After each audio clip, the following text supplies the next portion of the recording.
Okay, the craze now for outer space adventure films is so strong, and it's going to get stronger because of Alien, that films originally made for TV that have something to do with space are now being released in movie theaters, all in an effort to satisfy the enormous hunger in kids for another Star Wars type adventure.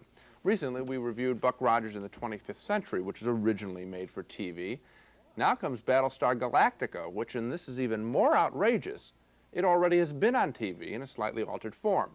The movie version has a souped-up soundtrack, but it's virtually identical to the 3-hour TV pilot for the recently canceled series Battlestar Galactica.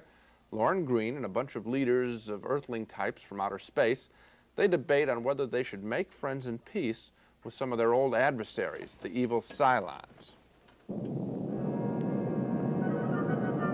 Mr. President, a wall of unidentified craft is closing in on the fleet.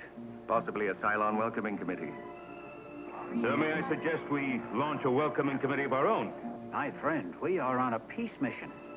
The first peace man has known in 1,000 years. Well, it wouldn't be much of a show if peace were maintained, would it? The Cylons launch a surprise attack, and Lauren Green and company strike back.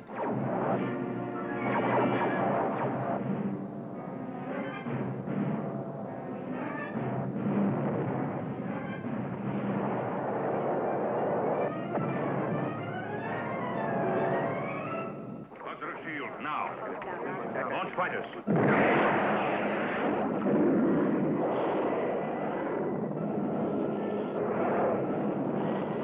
All batteries commence fire. All fire control stations manned and operational.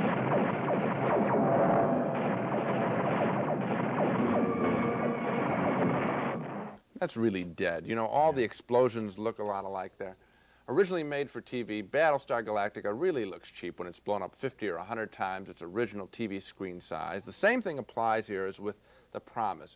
Why pay money for what you have already seen for free on TV? I don't get it. The ads have a really strange phrase. They call it the original theatrical version of the television film. They're just dissembling there, and they're trying to fool kids, I think. I think so. And also, of course, all the ads emphasize it's in sense-around. And is it ever in sense-around? The dialogue is so dumb that at every possible moment they go to this enormous roaring, trembling vibration throughout the theater. I walked into the theater, the jujubes and the candy counter were dancing around. I mean, everything is vibrating. Don't go with a headache or an upset stomach. Go to watch the dancing jujubes. It's more exciting. Also, these a bunch of old men who just talk in these biblical phrases. This is a pretty worthless film. I'm going to send my firstborn son out to battle and so forth and so on, and then they're driving around on these little toys on strings and so forth. It's a total, complete ripoff.